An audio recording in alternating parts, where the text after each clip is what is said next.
some people. Hello, this is Charles Benninghoff, this 29th day of April 2016, and today I'll be talking about the national effort to push back Barack Obama's anti-Second Amendment agenda. We are working to get the Constitutional Concealed Carry Reciprocity Act passed in Congress.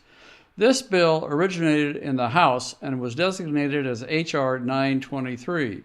On the Senate side, the identical bill is S. 498. This is a great bill, and here's why it is needed and is needed to pass as soon as possible. Suppose a woman from Colorado is a law-abiding citizen issued a license to carry a concealed weapon. She has jumped all through the legal hoops in Colorado, and then she takes a side trip to an adjoining state.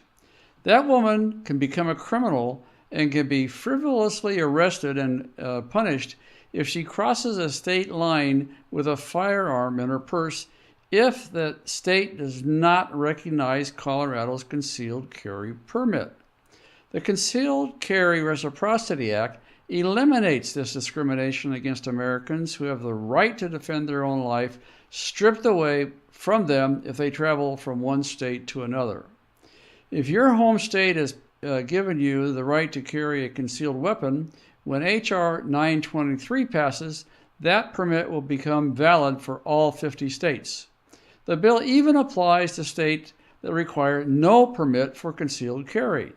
So if you live in Alaska or Idaho or another constitutional carry state, all you need is your driver's license to carry a concealed weapon in another state. Congressman Trey Gowdy of South Carolina is a former federal prosecutor and gives a very eloquent explanation for why he is a co-sponsor of this bill in this following video clip.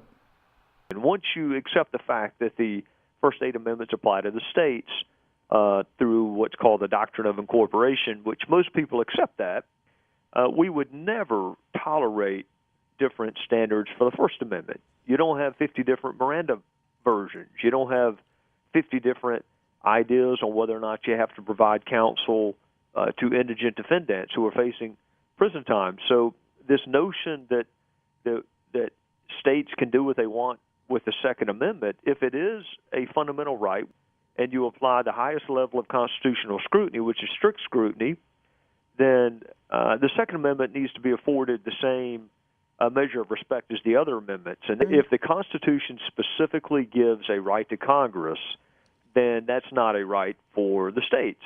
And when the Constitution, once you accept the fact that the Second Amendment applies to the states, then, South Carolina, Nevada, Utah can't have a different version of the Second Amendment.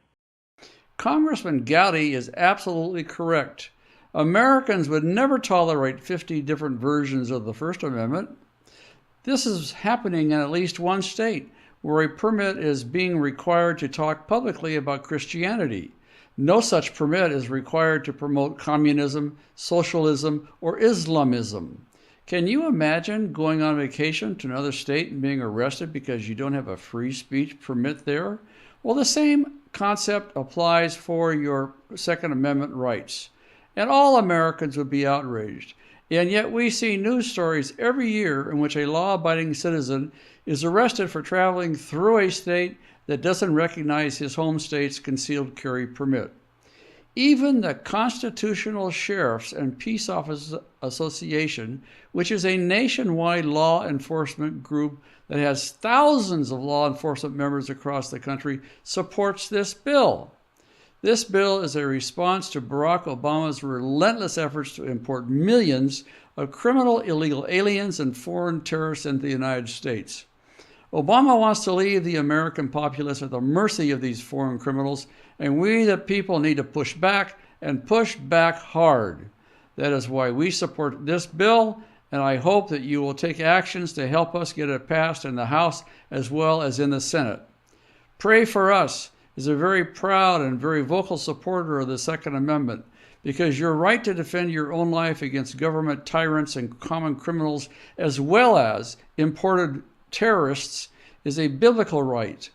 Psalm 82 and verse 4 says, "Deliver the poor and needy, save them from the hand of the wicked." Christians are obligated by God to defend others who cannot defend themselves. How can we possibly do that if we continue to allow the federal government to chip away at our gun rights until we no longer have that right at all? And likewise, how can we allow diversity of opinions from state to state affect something that's so important? This is clearly as important as interstate commerce, which is a protected right under our Constitution, just like the Second Amendment right to keep and bear arms is a protected right under our Constitution.